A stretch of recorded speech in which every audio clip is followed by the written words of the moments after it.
Immersion. Précédé de mon acolyte, j'entrai dans une grande pièce. C'était, me semblait-il, un dortoir. Des lits étaient alignés à droite et à gauche, à peine séparés par l'espace que leur conféraient les fauteuils installés entre chacun d'eux. La pièce était pleine de monde, et de nombreuses personnes s'étaient tournées vers nous à notre entrée. On me dévisageait. J'étais un peu impressionnée, et je balbutiai quelques mots pour me présenter. Consciente de ma maladresse, je tentai de reformuler, mais m'interrompis, laissant ma phrase en suspens. Il était clair que personne ne m'écoutait. La fille m'indiqua un lit inoccupé au fond à gauche et me demanda de patienter là tandis qu'elle sortait par une porte au fond à droite. Je m'assis donc et tentai de me donner une contenance en observant autour de moi, tout en évitant de croiser des regards. La pièce était simple. Il n'y avait pas grand-chose à regarder en fait. Les murs étaient bleu pâle et rien ne les habillait, pas même une affiche. Il régnait un calme apaisant dans la pièce. Les patients chuchotaient. Personne ne s'intéressait à moi en fin de compte. Je ne sentais plus les regards inquisiteurs et commençais à me fondre dans le décor. Je me détendais doucement. La rumeur calme était rassurante, apaisante même. Prenant confiance, je levai les yeux sur la dame assise sur le lit d'en face. Elle était très âgée, petite, fripée et adorable. Elle parlait, très attentionnée quant à leur bien-être, à de petites personnes dont elle était, je le supposais, la grand-mère. Elle s'adressait également à une autre femme, la mère des petites sans doute, et sa fille, à en croire sa façon de lui parler. Le lit à côté du sien était vide, et elle indiquait aux petites qu'elles pouvaient s'asseoir dessus, mais qu'elles devaient rester bien sages. Assis sur le lit suivant se trouvait un homme qui se plaignait à sa femme, je crois, de l'attente interminable et inacceptable qui leur était imposée. Le lit qui jouxtait le mien était celui d'une femme qui examinait ses affaires posées sur son lit. Elle devait apparemment quitter l'établissement le soir même et prendre le train. Elle vérifiait le contenu de ses bagages. Sa voisine attendait pour faire contrôler son diabète et expliquer à son voisin qu'elle s'inquiétait parce qu'elle avait mangé quelques chocolats le matin même.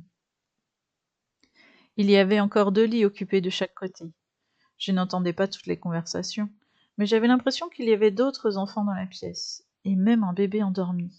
Et tout ce petit monde était bien tranquille. Il semblait régner une certaine sérénité, une certaine harmonie entre toutes les personnes qui s'entassaient dans ce lieu. Pourtant, je sentais sourdre une menace, quelque chose d'invisible qui gonflait.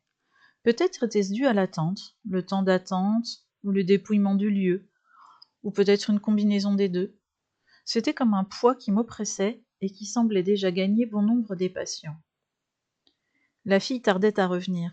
Je ne m'ennuyais pas, mais même si je devais rester en observation, j'aspirais à faire autre chose de ma journée, et j'avais vraiment hâte de quitter cette pièce. J'en étais là de mes réflexions lorsque les cris d'une femme m'interrompirent.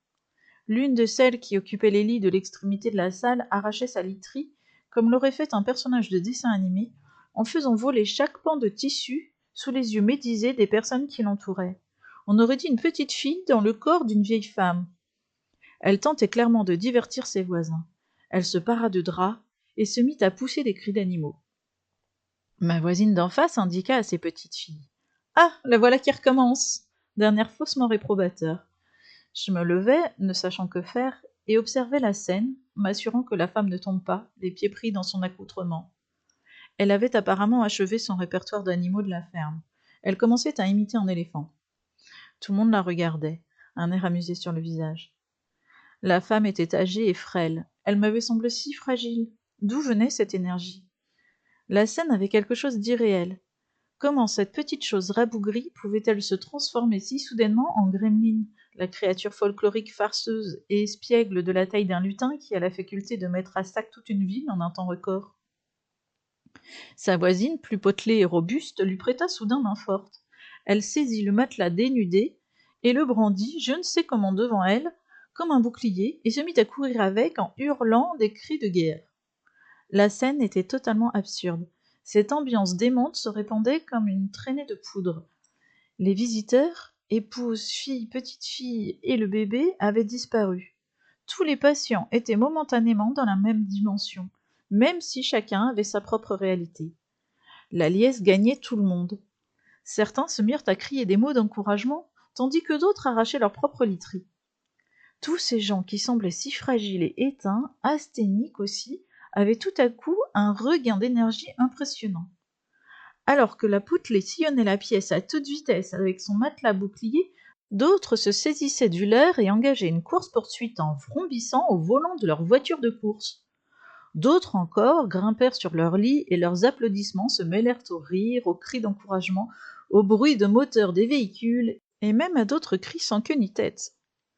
3 filles en blouse blanche, alarmées par le boucan, entrèrent alors par la porte où avait disparu mon acolyte et prirent une seconde pour évaluer la situation.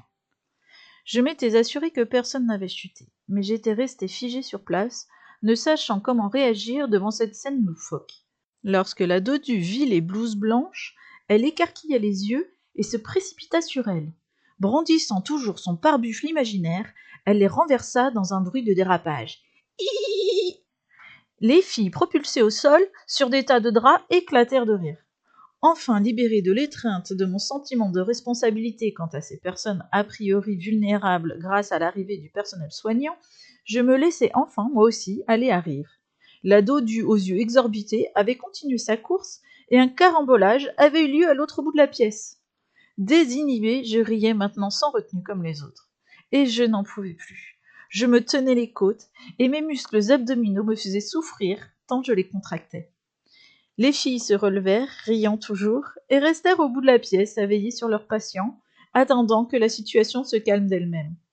J'aurais juré que la course-poursuite avait duré une éternité. Comment ces hommes et ces femmes âgées, diminués, techniquement pas assez costauds pour effectuer la moindre tâche physique, avaient-ils pu trouver autant d'énergie? Une fois la situation apaisée, nous remîmes les lits en état. Nos patients avaient déjà oublié la scène qu'ils venaient de vivre, et si certains reprenaient leur conversation avec leurs interlocuteurs imaginaires, d'autres se plaignaient qu'il ne se passait jamais rien et qu'ils s'ennuyaient.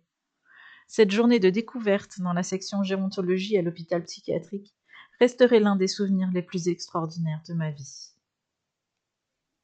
Gwen A.L